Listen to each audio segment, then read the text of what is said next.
Bonjour à toutes et tous et je vous espère en très grande forme pour cette nouvelle bonne pratique. Aujourd'hui, nous allons parler de management forcément et de limiter les erreurs. En effet, en tant que manager, finalement, une des clés, ça va être de la relation avec les autres personnes. Et donc, dès qu'on est dans l'humain, dès qu'on est dans la relation humaine, finalement, chacun a ses critères, chacun a ses valeurs, chacun a ses modes de fonctionnement. Et donc, en tant que manager, c'est extrêmement compliqué de bien comprendre comment l'autre fonctionne. Bien sûr, on a toute une série de théories qui viennent nous aider, toute une série d'astuces aussi qui viennent nous aider, comme on le voit à travers ce challenge.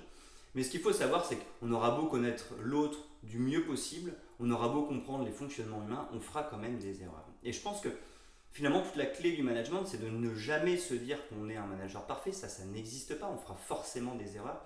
Et donc l'idée, c'est plutôt de limiter les erreurs. Et on limite les erreurs en limitant aussi nos interventions. C'est-à-dire que si on veut tout corriger, ça va faire qu'on va avoir énormément d'interventions avec nos équipes et là on risque de faire énormément d'erreurs. Je pense que l'idée c'est de se centrer sur peu de messages, corriger peu de choses, mais des choses qui sont vraiment importantes et prioritaires. Comme ça, on va s'éviter des erreurs sur des sujets qui sont complètement anodins, qui pourraient créer une sorte de brouille dans la relation, alors que si déjà on se focalise sur peu de messages, peu d'actions, mais là on va se donner à fond, déjà on va limiter les erreurs sur les choses anodines, mais en plus de ça, on mettra toute notre énergie sur des choses importantes et comme on y mettra beaucoup d'énergie, on va aussi limiter les erreurs. Donc je pense que dans le métier du manager, il ne faut pas vouloir intervenir pour tout, on ne peut pas tout corriger, d'autant plus que chacun a son mode de fonctionnement et donc les gens ne fonctionneront pas exactement comme nous, ça c'est certain, donc il faut vraiment limiter nos interventions, mais en plus de ça, en limitant nos interventions, on va limiter les erreurs,